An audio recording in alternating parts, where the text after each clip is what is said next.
तो मैं आज अगेन इसका सुप्रीम के न्यू एपिसोड को एक्सप्लेन करने जा रहा हूँ। एपिसोड वहीं से स्टार्ट होता है जहाँ हम देखते हैं मिस विंग को। वो अभी भी तेंगू का वेट कर रही होती है, मतलब अपने मास्टर का। जहाँ पर हम देखते हैं कि उसकी बड़ी सिस्टर उसके पास आती है और बोलती है कि यंग सिस्टर, आखिरकार आप यहाँ पर इतना वेट क्यों कर रही हो? आपको यहाँ पर 2 दिन हो गए और आपके मास्टर अभी तक यहाँ पर नहीं आए।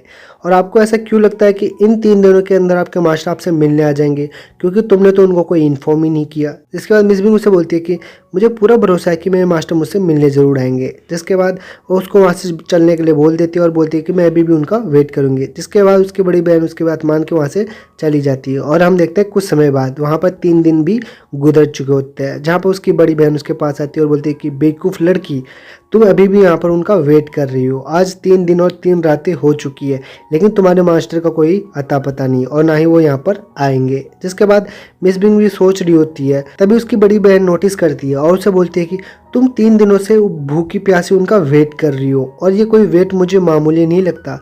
मुझे ऐसा क्यों लगता है कि तुम अपने मास्टर को पसंद करती हो? क्या तुम मुझसे प्यार करती हो? जिसे सुनकर मिस बिंग थोड़ा हैरान हो जाती है और बोलती है कि बड़ी सिस्टर, आप आखिरकार ऐसे बेवकूफ़ों वाली बातें क्यों कर रही हो? मैं नहीं करती ऐसा कुछ। जिसके बाद उसकी बड़ी बहन उसे बोलती है कि तुम भले ही ना बोल रही हो, लेकिन तुम्हारे चेहरे में बिल्कुल साफ साफ दिख रहा है कि तुम उनसे प्यार करती हो। जिसके बाद वो उसे समझाती है और बोलती है कि अगर तुम किसी को पसंद करती हो तो तुम्हें उसे मिलते ही उसे अपने एक्सप्रेशन को बता देना चाहिए। मतलब अगर तुम प्यार करती हो तो उन्हें प्रपोज कर दो। जिसके बाद वो बोलती है कि अगर तुम ऐसा नहीं कर रही और तुम्हें शर्म आ रही है तो मैं ये तुम्हारे लिए कर सकती हूँ। जिसके बाद मिस बिंग हैरान होती है और बोलती है कि नहीं बड़ी सिस्टर, आप ये बिल्कुल बेवकूफ़ों वाली बात कर रही हो। मैं ऐसा कुछ नहीं चाहती और ना ही आप ऐसा कभी कुछ करोगे। जिसके बाद हम देखते हैं वहाँ एक आवाज़ आती है जो कि डिसाइपल बोल रही होती है। जिसके बाद हम देखते हैं टेंगू अपना रूप चेंज करके मास्टर के रूप में वहाँ पर आ जाता है, जिसे देखकर मिस बिंग बहुत ही ज़्यादा खुश होती है और वो भागकर टेंगू के पास जाती है और उसे गले लगा लेती है। जिसके बाद मिस बिंग बोलती है कि मास्टर, आप फाइनली यहाँ पर आ चुके हो, मैं आपको सच में बहुत ही ज़्यादा मिस कर रही थी। जिसके बाद टेंगू उसे गले लगाता है और दिलासा देता है। जिसके बाद हम देखते हैं कि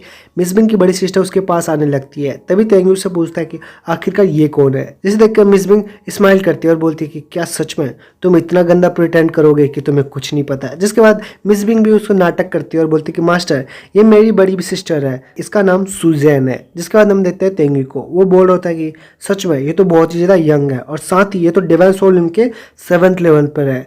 मानना पड़ेगा, ये तो सच में बहुत ज़्यादा टैलेंटेड है। जिसके बाद सुनकर सुजैन भी उससे इम्प्रेस हो जाती है और उसे सीनियर बोल के ग्रीट करती है। तभी टेंगू से बोलता है कि तुम्हें इतना पोलाइट होने की कोई ज़रूरत नहीं है। जिसके बाद हम देखते हैं मिस विंग को, वो टेंगू को बोल रही होती है कि मास्टर, मेरी सिस्टर की क्वालिफिकेशन डेथ एट्रीब्यूट है, क्या आपके पास कोई ऐसी स्किल्स है जो इनसे सूटेबल हो सकती है? जिसके बाद टेंगू से बोलता है कि मेरी डिसाइपल ने मुझसे कुछ मांगा है और वो भी इतने समय बाद, तो जाहिर सी बात है मैं उसके लिए कुछ लेके ही आया हूँगा। जिसके बाद वो बोलता है कि मैं तुम्हारे लिए एक गिफ्ट लाया हूँ। तभी हम देखते हैं कि वो एक स्क्रोल बाहर निकालता है और अपने पावर से उस पर सब कुछ लिख देता है और बोलता है कि ये है डेथ स्क्रोल। जिसके बाद वो बताता है कि ये तुम्हारे डेथ एट्रीब्यूट के साथ बहुत अच्छी तरह से मैच करेगा और साथ ही इसके अंदर 12 चैप्टर्स हैं। जिसके बाद वो उसको दे देता है। सूजन उसे पाके बहुत ही ज्यादा खुश होती है और उसको ले लेती है और बोलती है कि सीनियर, इसके अंदर सिर्फ 6 वॉल्यूम ही क्यों है? जिसे सुनकर टेंगू से बोलता है कि तुम अभी इन 6 वॉल्यूम्स को कंप्लीट करो, बाकी तुम्हारी एबिलिटी के हिसाब से तुम्हारी वो 6 वॉल्यूम भी तुम्हें बाद में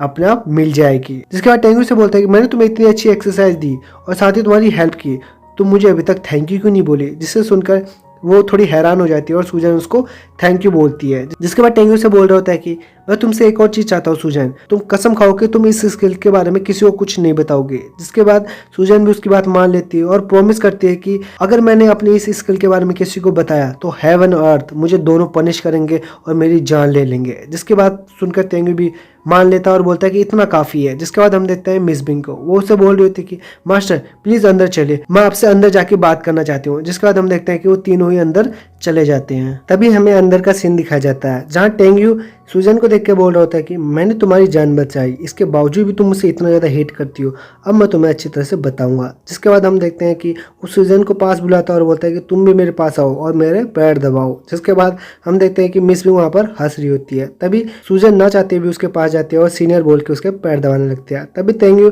कुछ एक्सक्यूज बनाने लगता है और बोलता है कि क्या कर रही हो तुम, थोड़ा धीरे करो। जिसके बाद वो धीरे करने लगती है तो टेंगू से बोल रहा होता है कि थोड़ा तेज, जिसके बाद वो तेज भी करने लगती है। तभी तेंगू से बोलता है तुम सच में बहुत ही ज़्यादा स्टूपिड हो, थोड़ा लाइट करो। उसको इसी तरह से वो परेशान करने लगता है। जिसके बाद हम देते हैं मिस बिंग को। वो सोच रही होती है कि तेंगू तो सच में बहुत ही ज़्यादा कर रहा है। मैं जानती हूँ कि ये तेंगू सब अपने बदला लेने के लिए कर रहा है, लेकिन ये सच में बहुत ही ज़्यादा हो रहा है। अगर किसी दिन बिग सिस्टर को ये पता चल गया कि मेरा मास्टर तेंगू ही है, तो सच में वो बहुत ही ज़्यादा गुस्सा करेंगी और इनकी नफरत तो सच में और ज़्यादा बढ़ जाएगी। जिसके बाद वो ये चीज़ें वहाँ पर सोच रही होती है। तभी हम देखते हैं कुछ समय बाद जहाँ पर तेंगू वहाँ से जाने लगता है, लेकिन जाते जाते वो बोलता है कि ये लड़की तो सच में बहुत ज़्यादा बेवकूफ़ है, और वहाँ से चला जाता है। तभी हम देखते हैं सूजन को। वो बोल रही होती है कि यंग सिस्टर, आखिरकार तुम्हारे मास्टर है क्या?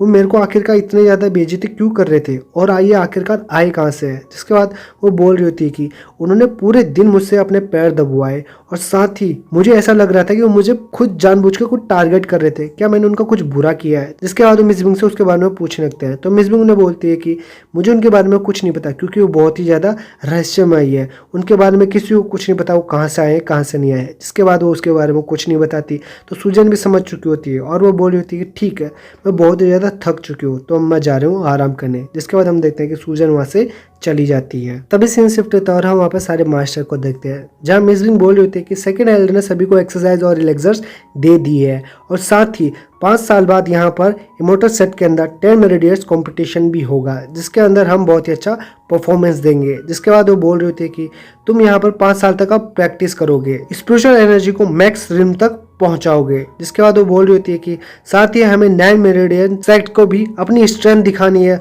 और बताना है कि हम ही सबसे ज़्यादा बेस्ट है। जिसके बाद सारे डिसेबल उसकी बात मान लेते हैं। तभी मिस बिंग वहाँ पर आसमान पे एक स्क्रॉल बाहर निकालती है, जिसे देखकर सारे डिसेबल बहुत ही ज़्यादा हैरान होते हैं, और साथ ही उसकी खूबी बताते हुए बोलती है कि इसकी 1 साल की ट्रेनिंग स्क्रॉल के अंदर और बाहर की 35 साल की इक्वल होंगे। मतलब अगर तुम एक स्क्रॉल के अंदर 35 साल ट्रेनिंग करोगे तो यहाँ पर 1 साल बीता होगा, मतलब तुम यहाँ पर 5 साल का इंटू 35 से कर सकते हो। जिसके बाद वो बोलती है कि तुम अब सब जल्दी करो। जिसके बाद हम देखते हैं सारे डिसाइपल्स वहाँ पर चले जाते हैं। जिसके बाद मिस बिंग, सेकंड एल्डर और सूजन भी वहाँ से चले जाते हैं। तभी सीन शिफ्ट होता है और हम देखते हैं टेंगी को, जो कि उस स्पेस टनल के अंदर आते ही वहाँ पर कल्टीवेशन स्टार्ट कर देता है, और जहाँ हमें कुछ समय के बाद सीन दिखाया जाता है, जहाँ बाहर का माहौल देखकर हमें पता चलता है कि यहाँ पर बहुत ही लंबा समय बीत चुका है। जहाँ पर हम देखते हैं टेंगी को, वो अभी भी कल्टीवेशन कर रहा होता है। तभी उसका वहाँ पर ब्रेक थ्रू होता है। तभी उसकी आंखें खुलती है और बोल रहा होता है कि मैं अब यहाँ पर सोल डिफाइड लिंक के ग्रेट परफेक्शन रिल में पहुंच चुका हूँ। साथ ही उसकी स्पिरिचुअल कॉन्शियसनेस है 700 to 500 माइल्स को कवर कर सकती है। जिसके बाद वो बोल रहा होता है कि अब जो मेरी सोल स्ट्रेंथ है,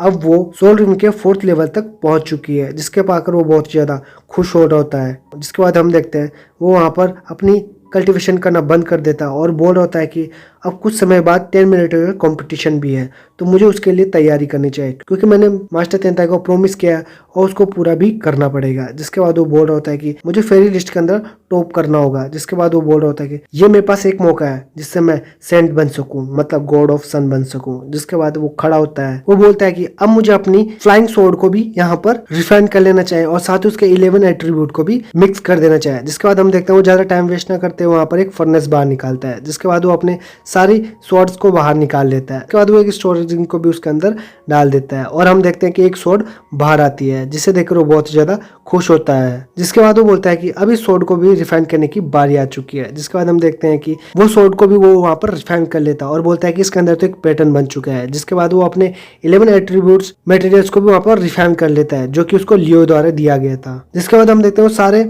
एट्रीब्यूट उसके अंदर बहुत अच्छी तरह से मर्ज हो जाते हैं। जिसके बाद वो बोलता है कि इस स्वॉर्ड के अंदर भी स्पिरिचुअल पावर आ चुकी है, जो कि 11 एट्रीब्यूट की है। जिसके बाद वो बोल रहा था कि मैंने इसमें सब कुछ कर लिया और साथ ही बहुत अच्छी तरह से मिक्स हो चुका है, लेकिन मुझे अब इसमें एक ब्लड का ड्रॉप डालना होगा, जिससे इसको ये रियलाइज हो सके कि मैं इसका मास्टर हूँ। जिसके बाद हम देखते हैं कि वो एक ब्लड बाहर निकालता है और एक ड्रॉप निकालते हुए उस स्वॉर्ड के अंदर डाल देता है, जिससे उस स्वॉर्ड पूरी तरह से रिफाइन हो जाती है और साथ ही वो स्वॉर्ड एक स्पिरिचुअल एनर्जी बाहर निकालती है, जिसे देखकर तेंगू बहुत ज्यादा खुश होता है और बोलता है कि ये बाहर आ रहा है। और यही सब चीज दिखाते हुए ये एपिसोड यहाँ पर ही खत्म हो जाता है।